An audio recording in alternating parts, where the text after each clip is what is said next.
What is up, Mindset fam, and welcome to another episode of the Mindset Podcast.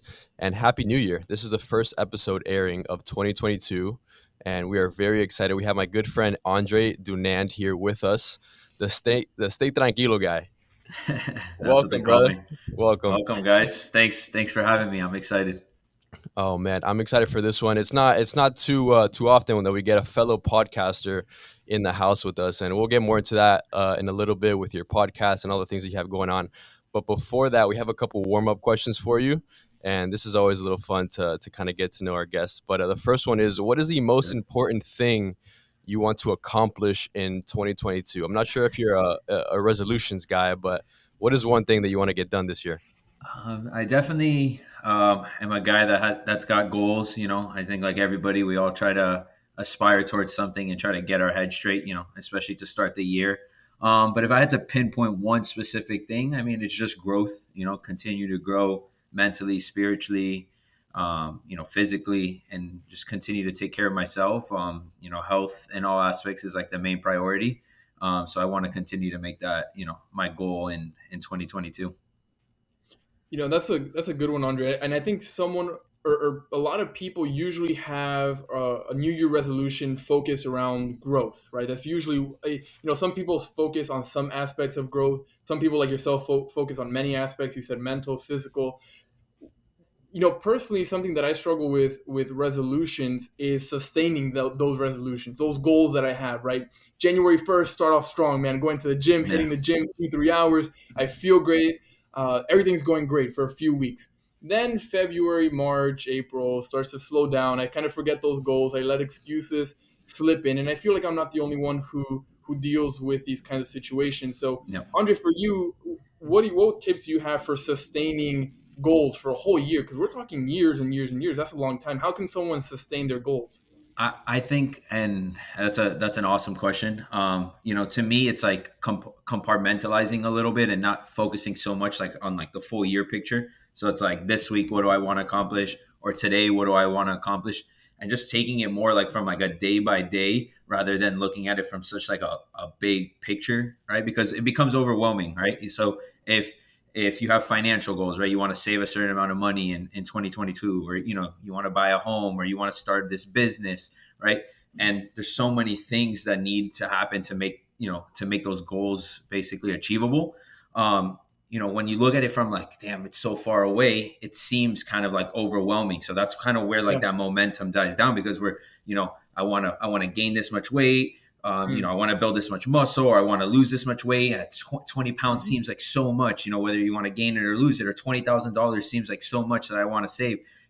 It seems so big, but, every day, if we do little things to make ourselves closer to that goal, it doesn't seem so overwhelming. So I would say just, instead of looking at it from like a big picture, long term, looking at it as like, what can you do today to help, get closer to that goal?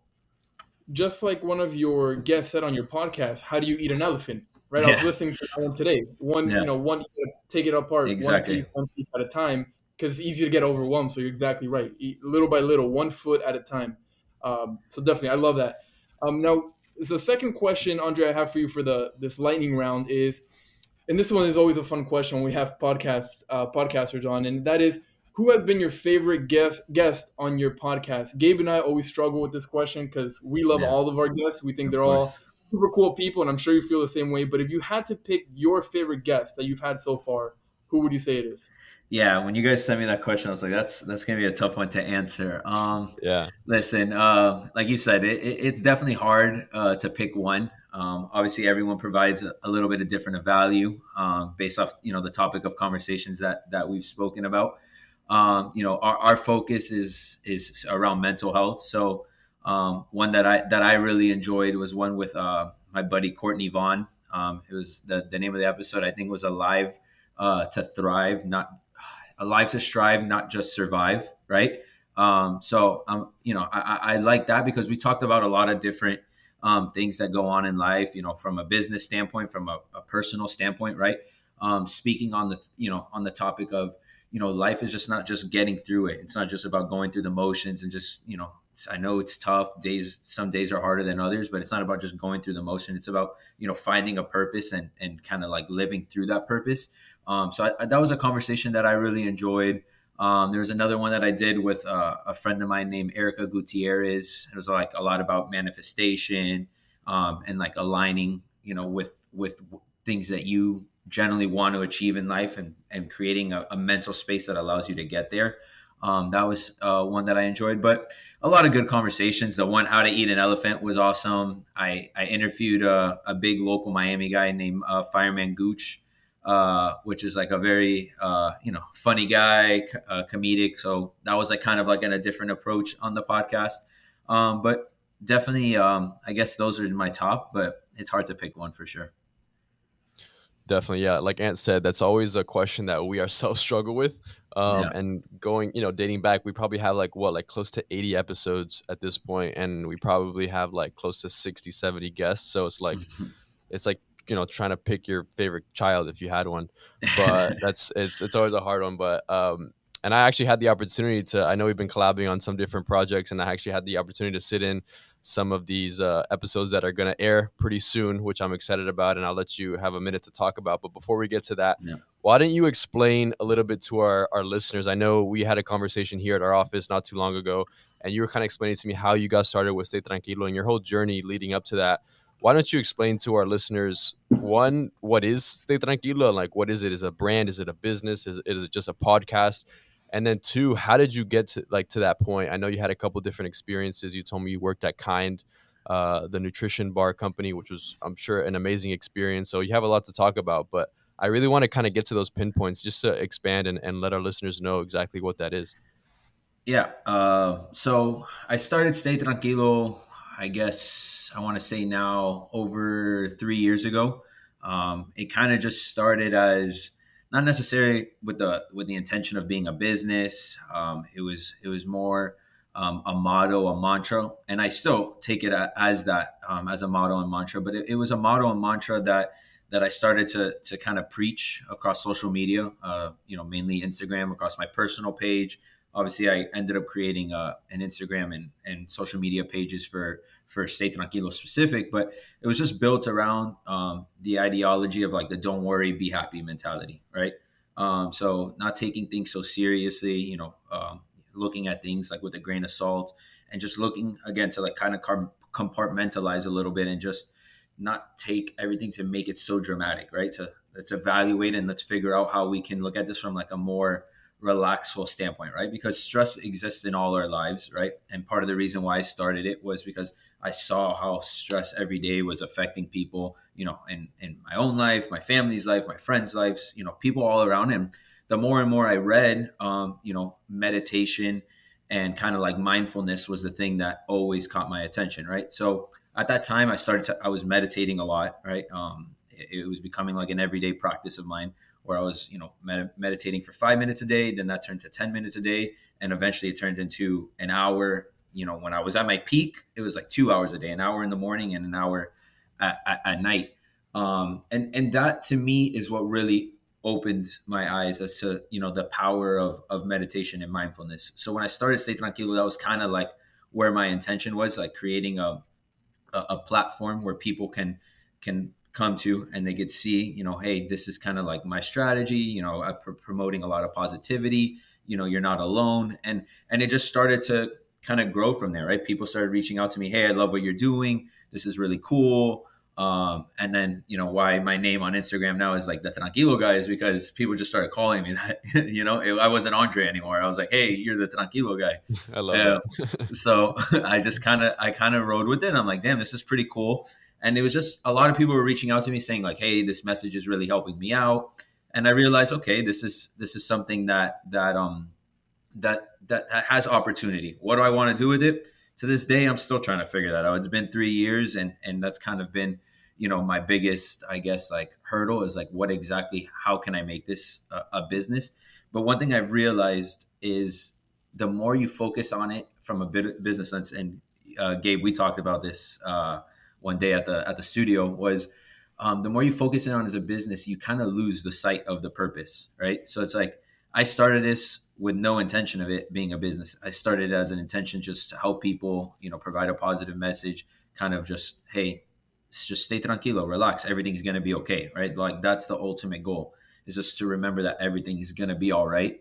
And that was my intention, and it's still my intention. And the more I focus on like the purpose of the project, the more clarity I get into how I should go about it from a business lens, if that makes sense. So I started it 3 years ago, and it just opened a lot of doors. Obviously it's not like this ginormous business by any stretch of the imagination. Um, I'm definitely passionate about it, but it's something that it's opened a lot of doors for me in a bunch of different realms. From I work for a marketing agency now. Would have never worked in marketing if it wasn't for me starting this. Um, I started a beer brand in April with a partner called Johnny Cuba, and obviously that would have never happened if I started Stay Tranquilo. So if one thing at the minimum that it provided is I started this, it's a project that I was passionate about, and it opened a bunch of different opportunities along the way. Andre, I think something that separates you from the majority is that you acted on your vision. A lot of Yeah, people stay in that headspace where they see where they want to go. They kind of they're passionate about something, but either they just don't know how to start or they don't know where to start.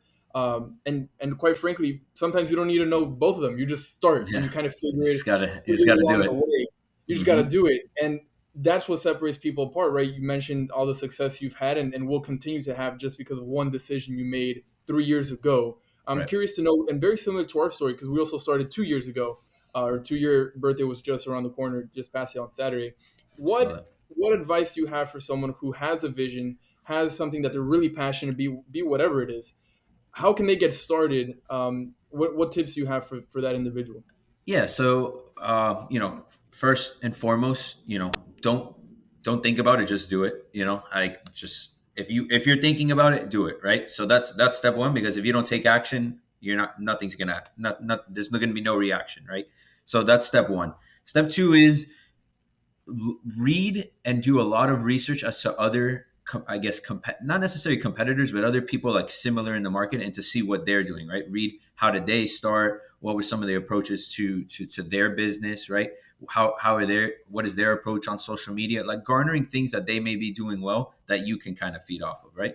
And then third is finding your personal kind of like twist to it, right? So you saw what these guys are doing, what you want to kind of promote, whether it's a service, a product, whatever that may be. What it is that you want to promote. Now add your kind of flavor to it. What's most receptive to your audience that you're trying to approach, right?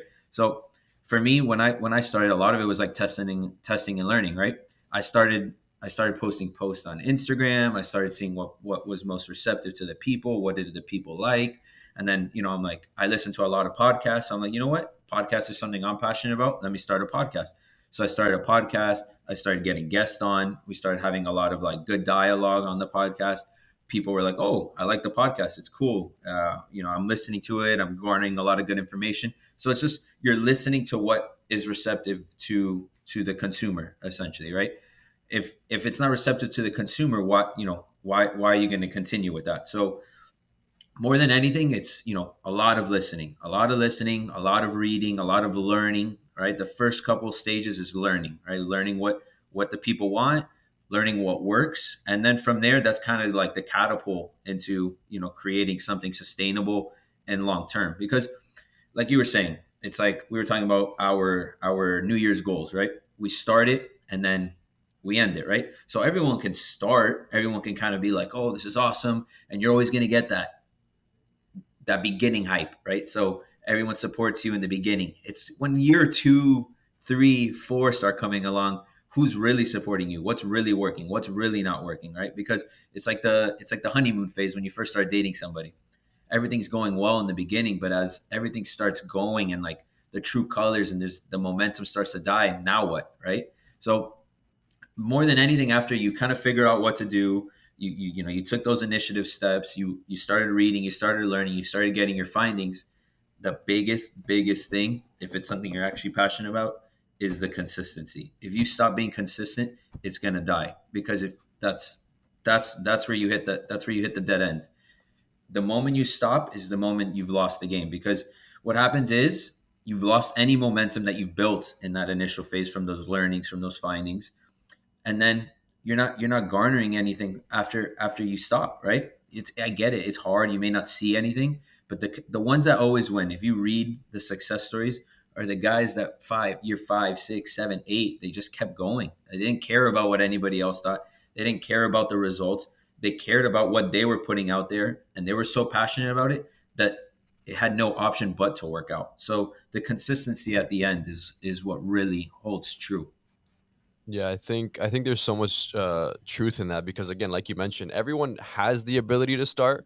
It doesn't mean Hmm. that everyone does start, but everyone at least has that opportunity and that ability to start something. However, like you mentioned, those first 2 months, 3 months, everyone's cheering you on. You're getting your families and friends, whether it's a business, you're getting them to buy something or to Yeah. to listen to your episodes. But yeah, like you mentioned, even around month 6, 7, year 1, year 2, year 3, that's when you really start to test yourself to see, is this something that I'm willing to do? And you mentioned something that's worth repeating is that some things are meant to be where they're at, right? You started Stay Tranquilo and you didn't necessarily want it to become a business, but you said that once I attempted to start it and try to monetize it or at least try to become and build some sort of business model around it, that passion and that focal point started to die down, right? Some things Yeah. are just going to hit a point where like that's cruise control. Where you're still passionate about it. You're still affecting people. You're still influencing people, which is so important. And I think it's so true from so many people. And again, if it's not starting, it's starting and then being consistent with it. I think those are the most crucial steps.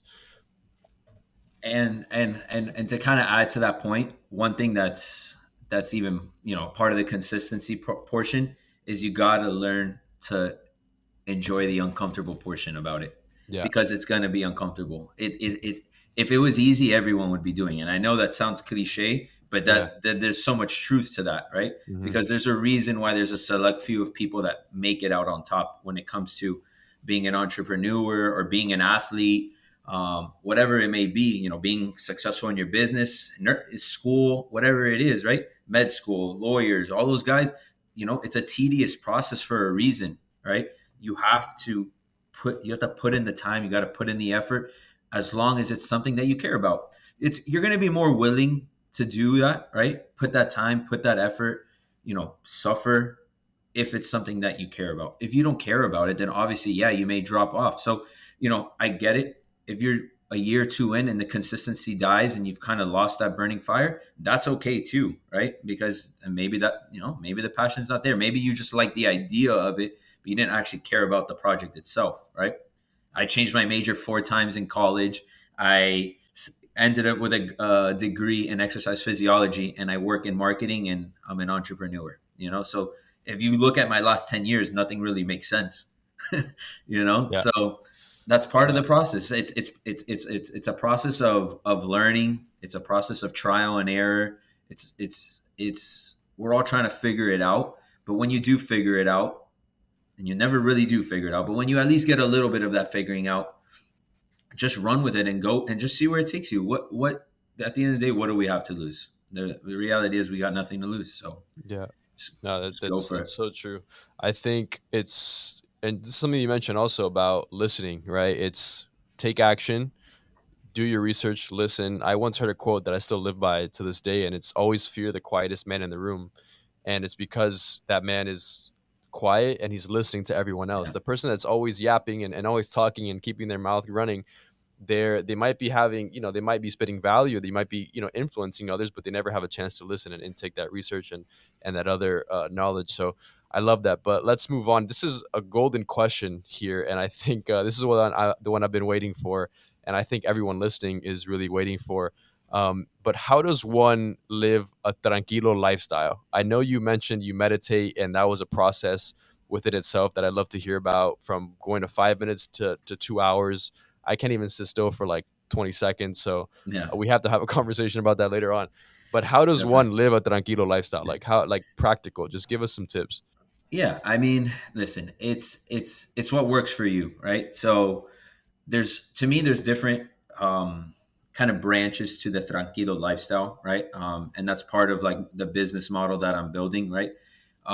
It's there's multifacets, right? Because you see everything right now where it's like meditation seems like a very like tedious process, right? Like meditation, the concept out there is like you're a monk, you sit down and you do right? Which that's not necessarily the tone that I'm going for when you're creating a tranquilo lifestyle, because that I get it, that lifestyle is not for everyone, right? And then there's the aspect of like tranquilo lifestyle, beach life, chill, like there's that aspect to it, right? So I'm trying to create something where it works for everybody, right? So yes, obviously there's an aspect of meditation, the Zen yoga lifestyle, right? Which I think that is a very important lifestyle. But then there's also the aspect of like enjoying life and living life to the fullest, travel, hanging out with friends. So it's what works for you, right? But the reality is you have to be honest and true with yourself, right? So for me, the tranquilo lifestyle does entail a lot of meditation. It does incorporate some sort of yoga routine, stretching, just things that make me feel more at ease, more at peace, right?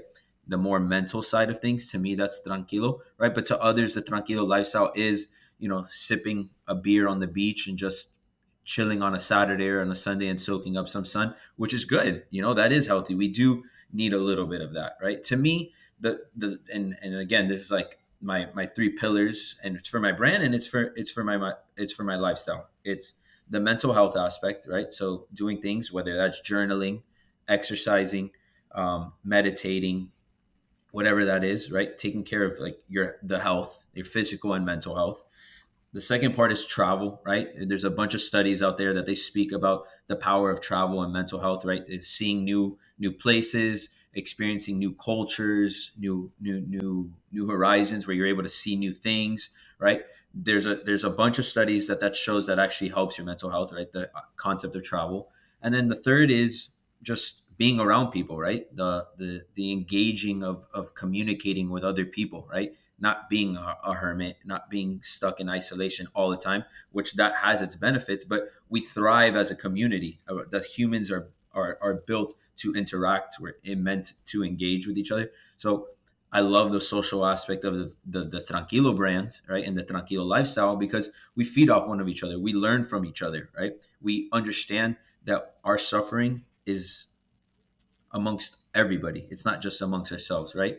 Me and you could be having a conversation, and then all of a sudden we realize, damn, this guy's dealing with the same thing I'm dealing with. I'm not crazy. I'm not alone in this, right? So the aspect of community to me is another big part of the tranquilo lifestyle. So, I mean, to me, there's not really a way of being tranquilo. It's about what works for you. But as long as your intentions and your actions are towards building a place of peace from within, then that's the ultimate goal. Whether that's through travel, whether that's through meditation, exercise, stretching, yoga, whatever that may be, as long as it's coming from a place where you're taking care of you, that's the biggest thing. Andre, a lot of our listeners are entrepreneurs themselves, right? They have their own small businesses or they aspire to be entrepreneurs. And entrepreneurship is freaking crazy. I mean, it is nonstop. People say they want to go into entrepreneurship so they avoid the 9 to 5, but entrepreneurship Yeah. is really 12 to 12, like just Mm-hmm. nonstop 24/7. And with that, of course, if not dealt with the right way, can lead to significant negative consequences long term, burnout, so whatever it is. We at the mindset podcast, we of course preach the mindset that people should have to be a successful entrepreneur, a successful person in general, which is very go-getter attitude, very go crush it, go do it, you can do it. And this collaboration that we're having with you with Stay Tranquilo is, I believe, a perfect match because we're preaching to the mindset. We're talking about that mindset level, but in a little bit in different senses.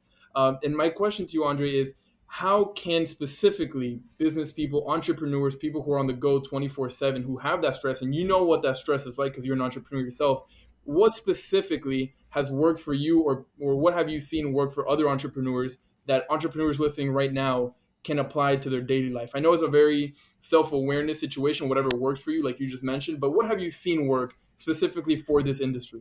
Definitely. Well, for my personal self and people close in my community, I would definitely say podcast listening. All right, so information gathering, just learning, whether that's through books, podcasts, articles, whatever that may be. Just reading, a lot of reading, and a lot of podcast listening. To me, what that does is it opens up perspective, right? So you understand, okay, this guy's done it before. What exactly is he doing? What's his kind of approach? What are some of his habits? So just business books, mind books on mindfulness and meditation. There's a book that I've read that's really popular, recommended. It's called The Power of Now. I believe it's by Eckhart Tolle. So it's about speaking about being present in the moment, not being so consumed about the future, not being so connected to the past. To me, that's the biggest thing more than anything, right? Because what happens is, if you're an entrepreneur, right, we're all thinking about where we're going to be. Cliche question that they always ask us: where do you see yourself in 5 years, right? Which we all need to have goals and dreams and things to aspire to, right? Because if we don't have those dreams, what are we working towards, right? But to go back to your question, right, we get so worked up, we get so burnt out, right? Because what are we doing? We're thinking about, why am I not there yet? Why am I not there yet? Why am I not there yet? Right? So it's this endless chase on the hamster wheel, right? Where we're nonstop running, and then we get burnt out. Where we have to be able to be appreciative of where we are currently in this moment. Look back about, I started this 2-3 years ago, and look where I am today, right? I've accomplished something, right? I've made some noise out there. I've made some sort of impact. That's enough to say, hey, pat myself on the back, give myself credit. This is where I am now. Okay, now what do I have to do to continue to evolve, right? But the only moment that I can control in that is right now, right? What I can control is today. I can't control tomorrow, and what's done is done, right? So I either have to let that go, learn from it, and continue to move on.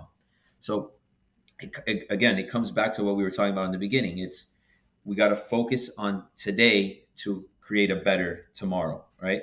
Where we can't, if we get stuck so much at what we did wrong in the past, or we get so stuck focusing on where we want to be, we're never going to take care of what's here right now, right? So take care of what you have right now. Focus on what's available to you, the resources that are available to you, and try to maximize off of that so that you can create that life that you want to create 5 years from now. And the way of doing that is, you could journal, you could meditate, again, podcasts and books, but it's about being more present about now more than anything, and not being so stuck on the past and the future.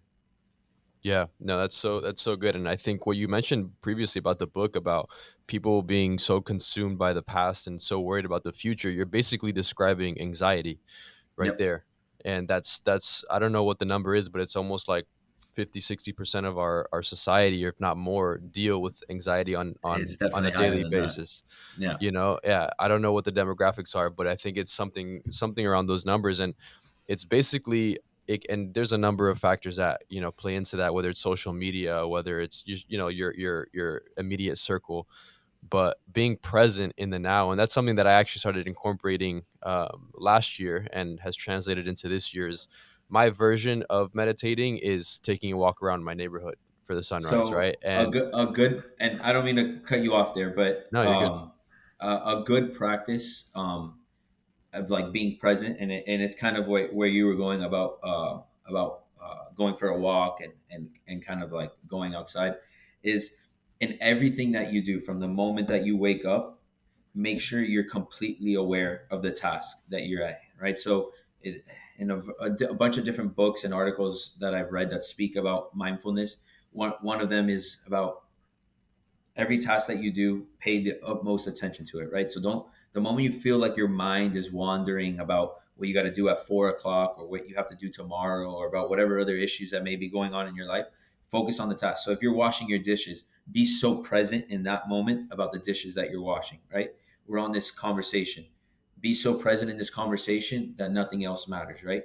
I know I may have a deadline at 8 p.m. tonight, or I know I may have dinner reservations at 10 o'clock at night, right? If I'm worried about that, I'm not here present, right? So in everything that you do, make that conscious choice to be present in the task that you're doing, whether it's the most mundane task or it's the most exciting task, right?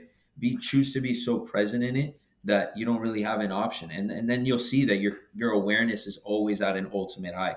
Awareness of self continues to develop, awareness of the world around you. Everything just looks more vibrant, everything looks more colorful. It's because now your mind is so in that moment. Yeah, no, that's so good. That's so good. And I think something that I was going to mention about the walk, that's something I've been starting to incorporate more Yeah. consistently, that I did a little bit during quarantine in 2020, that it was Hmm. great that, especially being locked up at home, which I'm sure, most of us were dealing with at some point, just getting outside, changing your environment, and obviously with work and everything, that wouldn't become a priority as much. But now in Of course. 2022, I'm becoming more intentional with it. And something else I was going to mention is journaling, right? That's something that Yeah. I, not in my wildest dreams, I thought I'd ever would do, but that's something that I started implementing in my daily routine. And to be honest, I don't know what I write about. I just start writing. It's just like start writing about your That's, day, and your mind just flows.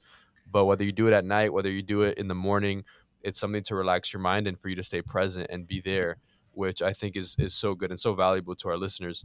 But I think we can go on in this podcast for on and on. But we have one last question for you, and I think it's an important one because it's throughout your entrepreneurial journey, and I know you talked about Stay Tranquilo in your marketing agency. You had an opportunity to collaborate with Johnny Cuba and partner with that, which I'll let you kind of plug in a second, which we're super excited about. But along your entrepreneurial journey, what has been like the most valuable lesson that you've learned? I know you're still a young entrepreneur, you have so much still to live and to experience. yeah. So are we, but I think it's so important as we reflect, to see what lessons we have learned, whether it's from mentors, whether it's from mistakes. A lot of the lessons that I've learned might not even be lessons of my own, but other people that they've made those mistakes. But what's a valuable lesson that you've learned over your entrepreneurial career? I would say two things. One, kind of going back to what we were talking about earlier, and that's the consistency, right? Just keep on going, even if you don't know if it's the right thing to do. Just do it, right? Because through that action, you're going to get some sort of reaction, and you're going to be able to learn from that. You know, whether it's the right thing or it's the wrong thing, you got to take some sort of action. Um, because you're going to feel stuck at times, right? And you're going to feel like, am I making the right choice? Am I not making the right choice? The reality is, of the fact, you're not going to know unless you do it, right? And you're going to learn through those choices. So that's definitely one thing I've learned, is just kind of do your thing and figure it out along the way. You know, that's something that's I've definitely garnered from it. And then the second thing is, you don't have to do this alone, right? So it seems like a lonely journey sometimes, because no one's going to see the vision the same way you do, and that's a fact, because no one knows what you want to accomplish more than anyone but yourself. People will understand that, they'll see the passion, but they'll never understand what you're trying to accomplish and the vision that you have. No one will understand that. But doesn't mean that you can't surround yourself with people that are willing to help you, and kind of have similar mindsets, similar energy, similar driving force behind them, where they want to be successful, where they want to accomplish. So, surround yourself with people that are going to push you, but they're also there to kind of achieve like a similar goal. Because it could be lonely, and you don't have to do it all by yourself. So look for resources, build a good team around you, that kind of maybe hits some of the weak points that you don't, that you're not able to accomplish. If you don't speak well, maybe you have someone that could speak well for you. If you're not really good at marketing, but you have a better business lens, and you understand the business side of things, but not really the marketing side of this, bring someone in that could help market your brand, right? So just surrounding yourself with a team of people that have the same kind of drive and kind of same mindset, and want to achieve a very similar goal, bring them on board, and let them kind of build the vision together. It takes a village. It Yeah. really does. It takes a village to build something. And Anthony and I always like to say that our long term goal, right? Our vision that we want, at least for ourselves personally, is really to leave a legacy, right? And leaving a legacy doesn't necessarily mean that we make it to the top on our own, but we can gather these people, this community that we've built, and take them up with us, right? And we all see each other at the top of the mountain, which is really what it's all about. Business and entrepreneurship really has this cutthroat kind of reputation to it, but it doesn't always have to be like that. And I think Stay Tranquilo is a perfect example of it. And we're really excited for all that you guys are doing, and the future of Stay Tranquilo. But before we wrap up, what's next for you personally? What's next for Stay Tranquilo? What's next for Johnny Cuba? I know you guys have some big things coming with that. Why don't you touch on that a little bit before we go? Yeah. So in terms of personal, continue to grow the businesses at hand. The marketing agency that I'm a part of. Obviously, the Stay Tranquilo brand. It's trying to figure out how to take it to the next level, make it something where I can put more of my energy and and time into. Obviously, when you have a lot of different projects going on, it's hard to kind of put your energy into one, and just you got to ride where the momentum is, right? So whatever is working, go with it, and always work on your passion projects whenever you have the time to. But you got to go with what's working, and always make time for your passion. But for me, it's continue to grow the brand. Maybe potentially put something together where I can go to investors and kind of build the model that I want to build for the Stay Tranquilo brand.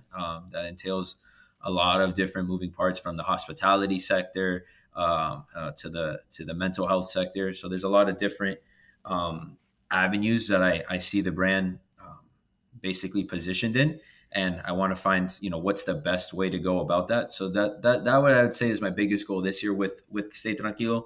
And then obviously we have the portion of Johnny Cuba, which is the beer. We've been around since April. The plan is to obviously expand into new markets this year. So get into new markets, expand into new retailers. Obviously, we're in Sedanos and Presidente here locally, and a bunch of other supermarkets throughout the state of Florida. But obviously, to get into Total Wines of the world, Winn-Dixie, Publix, is just to expand our footprint there, and then maybe come out with some other different product types.